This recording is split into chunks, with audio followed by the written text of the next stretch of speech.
Hey everyone, welcome to Shoot Parnell Golf Show. I'm Arlen Bento along with James Stammer. Hey everybody. And we're here to bring you our third episode. Always excited to bring you some new stuff. Before we get started, I want to thank our sponsor. We're sponsored by Divot Board. I've had this mat since November, so it's almost 3 months. And I use it every day. Look how good it's, I mean, it's getting beat, but it's still good, right? Yeah. It's holding together really, really well. Usually those things don't. No, this one's super high quality, right? We've actually had a lot of my students buy these things. So what it does is when you make contact, it shows you're supposed to hit the ball, right? And then make contact with your divot. See that look, right?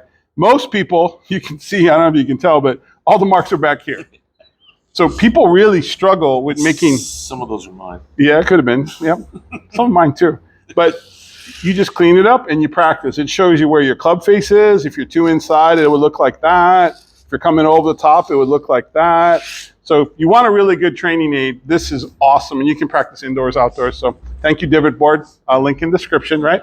And if you're hitting into a net and you really can't tell where the ball's going, that'll be super. This really helps because it shows you what you're doing. Where your club path was. And, yeah. Oh, I'm telling you, like I have a lot of students that buy it and they hit it in their yard or on their back patio, and it's just to kind of give them feedback, and they can use wiffle balls and it's just something to do, and it gives you really good feedback. So Divot Board / Coach Bento if you want one, get a discount. So it's always there. Yeah, discounts are always good. So having a good week in Florida, and weather's been warm finally because it's been cold for us. It was nippy. Like we were talking about last week, it was Buffalo for a while. It was Buffalo, but it's been warm. Almost like jumping in the pool warm. Yeah. Getting close. But I'm sure once it kind of hits that, it'll probably just get cold again. Yeah. Golf, another cold. Right. Golf-wise, it's super busy. Academy's busy, course is busy. Everybody's here. It's the time of year in South Florida. There's so many people, just running around. We know our traffic's packed. Especially when it's, in the teens up north and the northeast. Oh my gosh. They can't wait to get down here. It's like clockwork, man. If it's a blizzard, you just see, people just show up. So it's going good. We're busy. Shoot Parnell again is my my learning system, right? That I've been coaching my whole life, and it's based on starting close to the hole and working our way back, and it's all skill leveled. And if you're interested, I have an online learning app that you can follow year round with me and take lessons online with me if you want to. So it's there for you. There's again in the description. Check it out. But I thought we'd talk a little bit about the At&T this weekend. Yeah. It was. I played at Pebble Beach. Well, Spyglass at Pebble Beach. Just something about Pebble. I put Pebble Beach behind us in the simulator. Oh, that looks so it's just pretty. It's just so lovely. That's the seventh hole. It is the one we're going to talk about. I know. That's why I put it up. You were telling me we were talking about that hole, but so anyway, you want to tell a little bit? You watched probably a little more than I did. So I watched a lot of it on Saturday, a little bit of it on Sunday afternoon. Yeah. But Rory was on. Oh my goodness, Rory was playing really well. Lowry was playing well. Substracka was playing great. He was right there. Yeah. He kind of hit a speed bump or something in the middle of the round on Saturday. Yeah. He went from 3 ahead to 2 behind in like 5 holes. Right. Just give you an idea how things can turn around out there. That's tournament golf. And how good everybody else is out there as well. And it wasn't like Pebble was like showing teeth. Well, the weather showed a lot of teeth. Not on Sunday. Not on Sunday. But Saturday. Saturday was, it started off pretty nice. Right. A little cool. Right. But about the third of the way into the round, the weather went bad. It started raining sideways. The wind was blowing. You're watching the flag sticks kind of lean, that little lean sideways thing. And some of the guys, it was interesting watching them hit shots because they went from hitting just their normal shots to, okay, I got to invent something here. I got to try to be creative under the wind, or I'm going to ride the wind, or I've got to hit a draw so that it goes reasonably straight because the wind's coming from the left. Tom Kim was talking after his round about how the weather had changed that day. And he was talking, this hole is 7th, 120 some yards for the pros. Little chippy wedge, not even. Yeah. He said that on Thursday, the first round, he hit a like knockdown pitching wedge or something. He hit a 54-degree wedge. Okay, so he was sand. And on Saturday, because it was into the wind, he hit a full 7-iron. All he got. And that gives you an idea how much wind there was. Now it's funny because that hole, we always think about 17 because that's the one where the wind comes off the ocean. That hole plays really hard, right? Yeah. but that little hole was tricky that week. Yeah. You know what I wanted to say that I've always been a fan of Rory McIlroy. You know, I love his swing. Yeah. I think he's a great guy. Yeah. I really do. And it's always been like frustrating that he hasn't really won as much, right? Like I feel like he should be not like everybody has expected. Correct. And when he came out, well, he's nowhere years. near where Tiger is, or they thought he was going to be that next in line type, and he is. But I saw something this week, and I can't say that I've seen this before. And I don't watch him every single week. Yeah. But he just moved around the golf course so much better. I felt like he wasn't trying to overpower it. Yeah. Because he's got plenty of power. Because if you look at his stats, it was always like his driver stats were like through the roof, right? Oh yeah. But then his iron play was always shaky, right? Yeah. And I feel like sometimes, this is just my opinion, even at that level, that players are just hitting it so hard and swinging so fast. When you're swinging 7 at 100 miles an hour or 95 miles an hour, I mean, if you're fractionally off, I'm talking a half a degree. Yeah. It's a big deal, right? Yeah. I just felt like he was in pace. And you know what I think it is? And I've said this, watching young players come to the tour and develop, right? But he's calm. And, he is who he is now, right? And a lot of the stresses of, the PGA Tour and the live thing and him not going to live, that whole thing is gone, right? Yeah. And I just thought his pace and his movements and his rhythm was really solid. I mean, it was just solid. I think you hit on it with rhythm. His rhythm seemed the same all day, entire day long, every single shot he took. And even he had some, he made that eagle.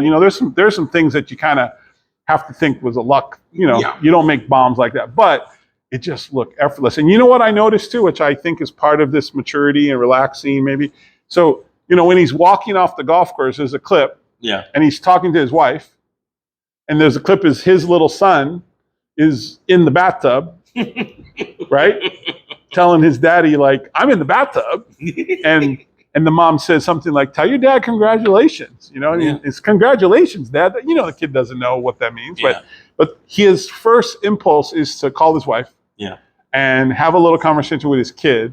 Yeah. So just from the maturity, and I mean, obviously, one of the greats of all time, money's not a problem for him. No. But mark my words, I wouldn't be surprised if he goes on a tear, because there hasn't, Scotty Scheffler's been on a tear. Yeah. And I remember when Jordan Spieth went on his tear, and I don't know if there's anybody that has that Jordan Spieth run from years back or what Scotty Scheffler's doing now, but don't be surprised if if his desire, if he still wants it, because that's the hard part. Does he want it? Like I'm talking like, I can see him winning the Masters with what I saw. Yeah. I mean, the control. Now, whether he can maintain, whether it was like a 1 week thing, but Rory, if you see our show, Coach Bento says you did a good thing. Just stay in that tempo, stay in that rhythm. You just find that. And he's got some karma coming his way too. What's that? Well, he had a hole-in-one on the first round. I forgot about that. Over That's on right. Spyglass. Yeah, I did see that. And Lowry also got a hole-in-one. It's always nice, right? So, which is always good. Well, the two of them decided, usually when you make a hole-in-one, you're buying drinks for your buddies, right? Right. Well, they sent pizza and Chinese food to the media tent for all the media guys that were there. They bought dinner for all the media that were there. Okay. And then they bought a round for everybody that was in the clubhouse when they got there. Gotcha. So that was the karma. You do something cool like that, you got some karma. You should have some karma coming. I've always said golf has that element to it. There's too many stories and too many moments of players having great events and doing things, extraordinary things, and it's all based on like stuff that was going on.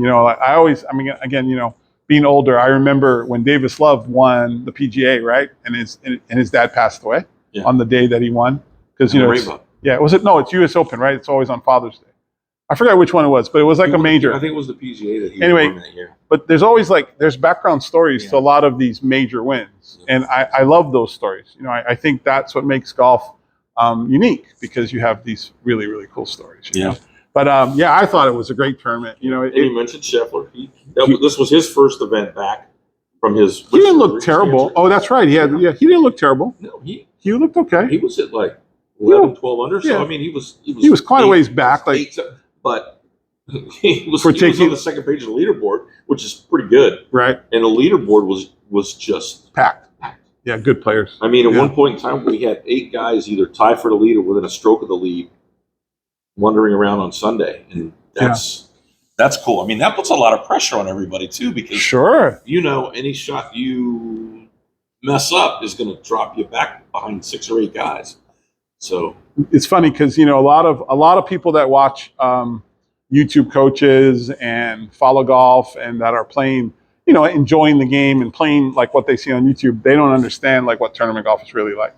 And I always say this to people, especially the younger guys I coach, like, you're getting good, I get it, but you got to start playing some stroke play too.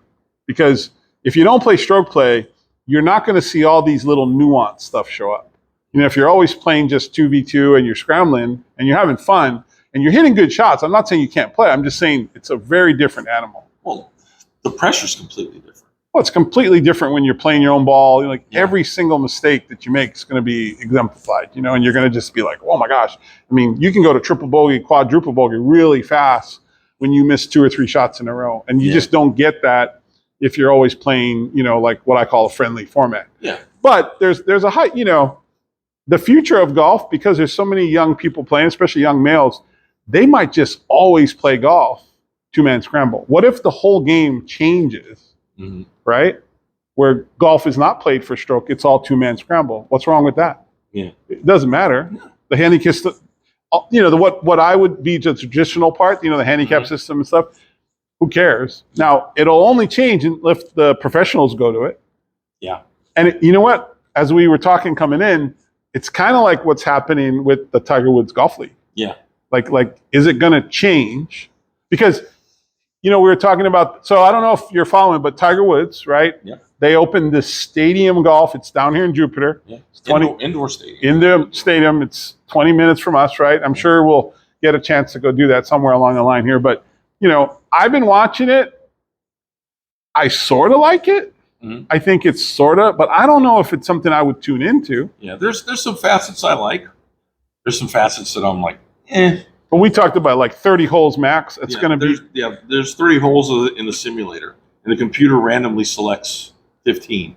They don't play 18 holes; they play 15. Right. They play 9 of alternate shot between the 3 guys on each team. Right. And then they play 6 holes of mano a mano for 2. Yeah, it's a format. 2 holes each. Right. And so they only play 15 holes. Right. If it ends in a tie, it's a match play. Right. You win a hole, you win a hole. Or you can throw the hammer down and the hole becomes worth 2 stroke or 2 holes instead of 1, depending on what's going on. Right. And if it ends up in a tie, it becomes a chip off, which is okay, but not okay. Is that just for timing? Yeah, get done. I mean, with the chip off, I watched it on Monday, and the chip off came up, and it was, whoever hits it closest. That was it. And the closest guy was like 19 feet. Well, you had some horrible chips. You know that I know it's really close to being real. It's not real though. Yeah. It's just different. And again, they have to bring the turf in to hit on because they had to make that real because the guys weren't going to play on it. No, they're not going to play on mats. Yeah. No, I shouldn't say mats, but because I think turf is really good, but there's just, it's different. The ball responds different on live grass, right? But here's what I think is going to happen. You want to know what's going to? Obviously, this is going to be the plan of it. Mm-hmm. So many people grew up with video games, playing golf. There's a lot more people like myself that have simulators and are coaching indoors, and this is kind of a booming industry, right? I can see that turning into a team concept. Where people would pay money, a lot of money, to go try to qualify. And play matches. That would be interesting. Yeah, that would be interesting. Because I don't think the pros are going to do this every week, but there could be a whole new group of people that we've never heard of that could become stars on an indoor stadium tour. But you'd have to have 8 stadiums. But it's kind of like, look what they did with Topgolf. Yeah. It's if you build this and people can use it and Be fun, right? So imagine like you're a young guy, you're playing golf, right? And you're like, you're not gonna play on the tour. But what if you could qualify for something indoors, right? Yeah. So you go down, shoot your stuff, you hit your shots, and they'll be like, oh, you're pretty good. And they draft you, or they localize you. That'd be kind of cool. I can see that. And there's a lot of downtime at that place. I mean, yeah, it's not. The pros aren't going to be there, during the week when they want to be playing. Watch the content creators. Watch how many content creaters go to that. Yeah. You'll start to see those famous guys with millions of people, right? Yeah. Starting to go into that and playing. It's easier to film in there than doing golf course and bringing out your crews and all that kind of stuff. There's no wind, it's air conditioned. Yeah. Now they've got Mike Trout, the baseball player from the You said he just became Angels. He's an investor now. Right. He's invested big money. In this. Well, there's a lot of money that could come into it. Got what, $250 million contract? I mean, he's got money. but there's still more money in other things, right? Yeah. But as soon as that big money starts to come in, can you convert a football stadium or a baseball stadium into this? Could you sort of convert it? Could you turn like the Dallas Cowboys Stadium into an indoor golf center with a conversion? I want to see them hitting out of like section 307, like down and hitting like crazy stuff. They got to hit the far goal line. Yeah, I'm not quite following yet. Like it's not on my radar. Now, do you know if you watch it, you can put wagers? Mm-hmm. Can you wager while you're there, like horse racing? Like, are you? I don't know if you can there. I'm pretty sure that the Hard Rock betting app, you could probably do some stuff in that. So I thought I heard someplace that when you're in the crowd, you can actually on whatever makes a little. Well, that's fun, right? So it's kind of like going to horse racing or something. You're kind of like, oh, I think so and so is going to win this one, or it says what's the odd, you put your bet in. If that starts going like live betting, in golf, like live, that could be a whole different animal. Who's going to make the longest putt? Who's going to hit this par 3? Who's going to be closest? Well, to the pin? You can't do it. You can't do it on grass because you can't follow all the people, right? No, yeah. But indoors, you know who's going to hit. Everybody, yeah. It'd be kind of cool though. That would be pretty cool. Yeah. So what if you're sitting at home, right, and you got your phone on, and you're watching it, and you're going, I'm going to bet on this, and boom, it's like, oh, dang, didn't get it. But there could be millions of people watching that. Yeah. That would be a whole nother animal. If they start doing it and they don't do it, we should get some credit for it. Yeah. Like, hey. Yeah, we thought of this. Yeah, we did. We copyright that right now? No, probably not. I'll get my people to call. So that's going on. Now, in South Florida, we're going to be getting ready for our PGA swing here in a couple, about a month? Weeks. Yeah, a few weeks, right? End of this month. So where did they go this week? They haven't done the desert yet, right? They're in Phoenix this week. So they are in the desert this week. Do they go to Palm Springs after that? Or I forgot the schedule. I think it's LA after this week. So they go to LA. But they're not playing in LA. They're going to be in San Diego because of the fires, unfortunately. Yeah, that whole event. Gotcha. And then they swing to us, right? Yeah. Yep. And this week you get to watch the party on the 16th. Oh yeah. So this is the true stadium hole. The true stadium golf experience, right? So those of you that don't know, the Phoenix tournament, who's sponsoring? Waste Management. It still is? Okay, so Waste Management Open, right? It is the biggest party in all of golf. It's nuts. It's crazy. They scream and yell. They call out your name. They have weights. They heckle you if you hit a bad shot. It's really wild. So it's kind of like the event that kind of spurred like the live feel. Like it's just a little more wild and a little bit more out of control, and people just out there partying. Music, fun, big music going. So it's really kind of caught on, right? So I think the purists are like, I don't want to see that. But 1 week out of the year, come on. Yeah. I mean, how can you loosen up? Yeah. So and see if you were working the tournament as a volunteer, you had to be one of those guys holding up the sign that says quiet. Yeah, that's the hole to be on because nobody's going to listen to you. So they'll be you don't even have to hold the paddle. They'll be throwing stuff at you, hitting you with things. But that's always an interesting tournament, right? So is that the one that's not the one they have the Conquistador hat, right? No. That's the old one, right? Yeah, I forgot what that's called. Anyway, sorry, long memory. But try to watch it because it's crazy. Yeah. Yeah. So we'll play there, then they go to Torrey, and then they'll be in Florida. And then that might be Mexico and then Florida or Florida. Yeah. And we still have our 3, right? We still have our 3. Yeah. We got the Cognizant down in West Palm. Right. We have we have Bay Hill. Yep. We have the Valspar over in Tampa. Yep. And then we got the players. Right. So that's our swing. You know, Valspar, you know, I've been invited to that many times. One of my really good friends, I coached his son, and he's actually owns that event. So Valspar, it's a long story, but anyway, we should see if we can get some stuff for that one. Would you go over there if we can get some VIP stuff? That's okay. A beautiful golf course. It's great. I was shocked at how hilly it was, considering where it is. Yeah. I played there, stayed there a long time ago. My son was played golf with me there. We got done and we walk into the clubhouse. And like, pro says, "So how'd you guys do? Did you enjoy it?" My son goes, "What's the course record?" The guy looked at me and says, "Wow, you must be really good. You must have played really well." He goes, "Oh no, not for strokes, for all. Trees hit. I hit a tree on every hole." It's tree line. It's so full of trees. He was in every tree. Oh, I bet you that was awesome. What a great! He looked at you like. But your kid said that. Yeah, though. My son said that. That's the funny part. Yep. The pro was like, "Really, this 14-year-old kid?" I tell all my students, you know, who have never been, like, you know, when they're here, it's a really, like, Palm Beach is right down the road from us.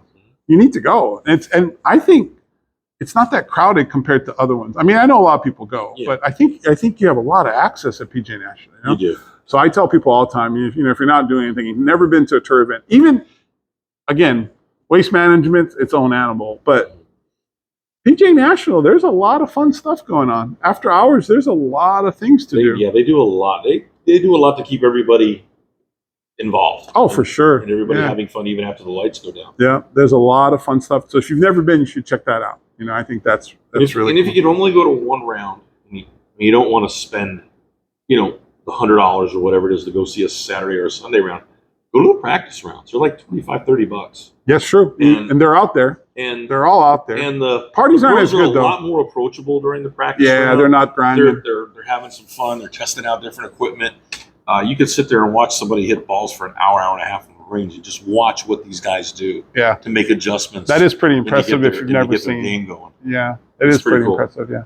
So I think, so that's coming through Florida. And, it's great weather down here. We're coaching and teaching a lot of golf, and everybody's getting better. And, I'm always excited. February is a great month. It's my busiest month. February and March are the two busiest months down here. So it's always good. So if you're watching our show, make sure to like and subscribe, because as we get more into the tournament season, we'll be covering that a little bit. Yeah. Make sure to leave a comment, ask a question. We'd love to see, communication with people that are watching. So go ahead and ask us or put a comment, and we'll try to answer it. We'll pull it up on our phones and try to answer that. But anyway, that's kind of our show for this week. Anything you want to talk about or add? Not offhand, no. Yeah, we had a pretty good coverage. So we talked a little bit more about tour this week. Yeah. But we're going to talk, like we said, we want to talk about that locally. Not much going on, just regular golf, nothing big, just the tournaments coming. And I noticed when I got here, your son was hitting balls. Yep. And the difference just between last week when I came in and this week when I came in was better. Yeah. Was noticeable. So if he's crushing the ball. He's trying. He's working. And make sure to check out same channel, right? We have the segment called Scruffy to Scratch. And I'm trying to help my son become a scratch player. We got some cool stuff coming out with that too, because I got a few more people now that are kind of liking it. And I don't know if I'm going to be able to get them here, but I got some big athletic, like I got a couple monster people I'm talking to, and they look a little scruffy. And I think it'll be a good segment to have, like, what we're trying to do with that one is just, working class people, right? Yeah. That, again, your average Joe. Average Joe that works hard but wants to be good and just doesn't have time, and we're going to try to help you with your golf game. So check it out. Same channel. Look for Scruffy to Scratch, okay? So thanks for watching. We'll see you guys next week. Take care. And remember, shoot par now. Bye, everybody.